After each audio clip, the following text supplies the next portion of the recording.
Hi, I'm Kelsey Anderson with the Tigard Police Department, and this is our video newsletter for March 2024.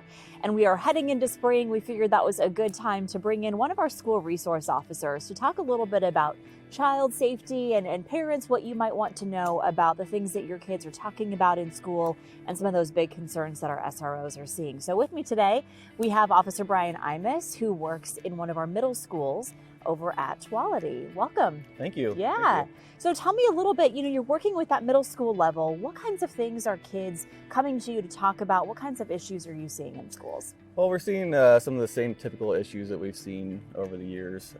One of them is vaping. Kids do bring that to school, unfortunately, and they can bring it in either tobacco or marijuana form. So a lot of times that's something they like to go hide in the bathroom and do. So we see that and we have to handle it and hopefully give them education so it doesn't happen again. Mm-hmm. And is that one of those things where, obviously tobacco and marijuana are illegal for kids of that age. Mm-hmm. How do you handle that as a parent? Just making sure that your kids, are you checking backpacks? What's a good idea? Yeah, there's a couple things you can do. First thing you want to do is educate yourself on the actual instruments that are being used for the marijuana or the tobacco.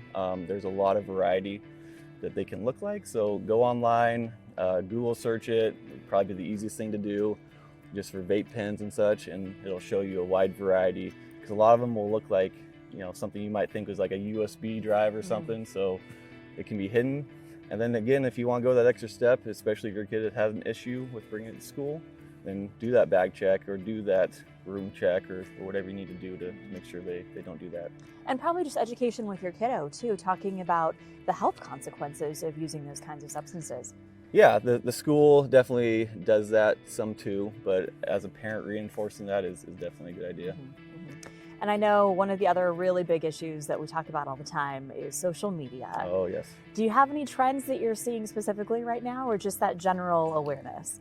Yeah, I mean, kids are very smart with their phones, unfortunately, so they try to find ways to have accounts and stuff that parents don't know about. And a lot of the stuff that happens inside our school walls might bleed over from outside school, social media accounts, kids, bickering back and forth, and that comes into the school.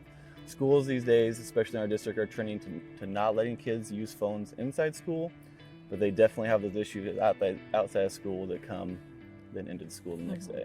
Plus you have your break periods, you have your lunch periods. So kids are still on them during the day. They try to sneak it. They try to sneak it, yeah. And I know that, that's one of those things like you were saying where, especially at that age, there are a lot of relational challenges, whether that's just being in your own social group and hanging out with your friends. Students, especially maybe middle school level, especially high school level, might be getting into relationships for the first time. We're seeing a lot of fighting coming up as a result of social media. Those are all things I'm sure you're seeing. Absolutely. Like I said, some of the drama that happens at school happen because friends start talking in group chats or whatnot on social media, and then they go to school and have the issue there at school because that's where they see each other. Right. So they might have an issue outside of school and inevitably will bleed into the school for that. The older kids, it starts to get into sharing images they shouldn't share, and then possibly that image gets shared on. I talked to the high school SRO and he's had multiple cases of that recently, so that's something to look out for as well. Intimate photos, that kind of thing. Yeah. So what do you tell parents, because I think social media in general can be a pretty overwhelming thing as a parent because you go, I don't even know what all the platforms are or how people are using them. What kind of advice would you give? Well, first advice would probably be not to let them have it.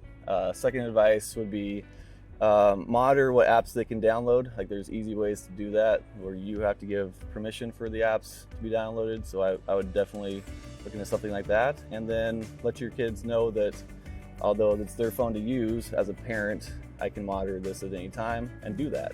Check in every once in a while. You don't have to older they get, you don't necessarily have to invade their privacy all the time, but let them know that I can and I will look into the phone. Mm-hmm. Yeah, and keeping those open conversations at home too are so important. Absolutely. So, yeah, thank you so much. It's some good advice there. All right, thank you. Thank you.